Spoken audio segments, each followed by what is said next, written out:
কিন্তু এই ডক্টর ইউনূস এই যে এই 2 মাস 2.5 মাস হচ্ছে সে ছাত্রকে জন্যও কোনো কিছু করে নাই, সে একটা বিচার করি নাই। এমন ডক্টর ইউনূস যদি দেশ না চালাতে পারে, আমার এই ছুটি অনুরোধ, সেই ক্ষমতা না চালাতে পারলে নির্বাচন দিয়ে সরকার গঠন করে সে বিদায় নিক।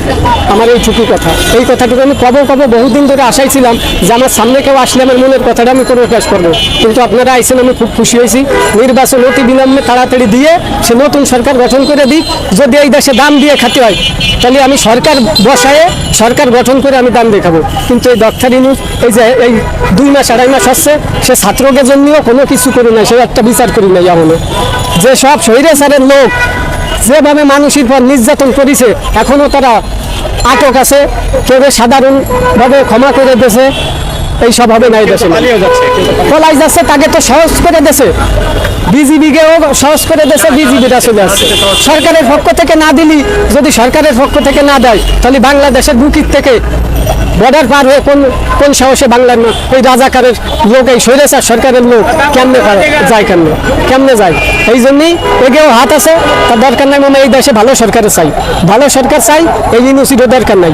এই দেশে এমন পরিস্থিতি আইছে মামা, এই দেশে এমন পরে যাইছে, যে সরকারি আসতে চাক, এই যে 16 বছরের রাজাকার, এই রাজাকার যেভাবে খাওয়াইছে, এখন মনে হয় এই দেশের মানুষ ভয়তেও কোনো কথা কথি করতেছে না যে আমি কারে যাবো, যারেই আমি চাতে যাবো সেই হিসেবে ওই নিতা গুতাকে সামনে গিলি, ওই মাছ ধর চেলাফেলাকে সামনে গিলি মাছ ধর। আমরা গরিব মানুষ, রিক্সা চালাই, আমাকে তোর দাম নাই। এমনি মামা এমন একটা সরকারি চাই, অন্তত আমি যে গরিব রিক্সালা আমার জন্যই না, এই দেশের বাংলার বুকির যত মানুষ, যত জনগণ আছে সবাই হয়ে জুনু সবাই দুঃখ কষ্ট বোঝে, এই জিনিসটাই আমি চাই। সুন্দর একটা সরকার চাই, তাতে আমার ওই জাতীয় পার্টিও আমি চাই না, ওই বিএনপিও চাই না, আমার জামাতও চাই না, আমি কোনো সরকার চাই না। আমি চাই এমন একটা সরকার হোক জুনু এই সরকার দেশের মানুষের কষ্ট বোঝে। আমি আমার কথাই জন্য, আমার দেশের মাছ আমি কেন 800 টাকা খাবো, আমি 600 টাকা কেন খাবো? আমার দেশের ইলিশ মাছ আমার রিক্সা চালায়, আমার অনুযায়ী আমি 300 টাকায় কেজি খেতে পারবো। আমার দেশে যেহেতু ইলিশ মাছ আমি 300 টাকায় কেজি খাবো। আমি সেই ইলিশ মাছ কেন, আমি আমার ছেলে মেয়ে কাঁদবো, তুমি বড় 1 কেজি 1.5 কেজি একটা ইলিশ মাছ আনতে পারো না, আমি রিক্সা চালাই কি 3000 টাকা একটা ইলিশ মাছ এনে খাবো? ইলিশের কারণে আপনি ব্যর্থ বলতেছেন? আমি ইলিশ না, সমস্ত বাজার ঘাট সমস্ত কিছু নিয়ন্ত্রণে আনতে পারবো।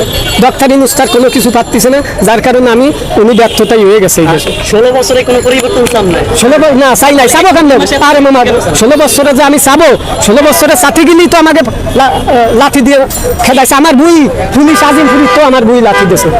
তাহলে এই যে 16 বছরে আমি 16 বছরে আমি পারি নাই যেটা করতে, এখন আমি কোন সাহসে এটা চাবো আপনাকে কাছে? তাও তো আমি এই যে আপনাকে সামনে ভয়তে করছি, হয়তো কোনো রাজাকার স্বৈরাচারের লোক আমার পিছনে থাকতেও পারে যে রিক্সালার এত বড় সাহস এই কথা কেন বলে, পরে আমার মারতেও পারে।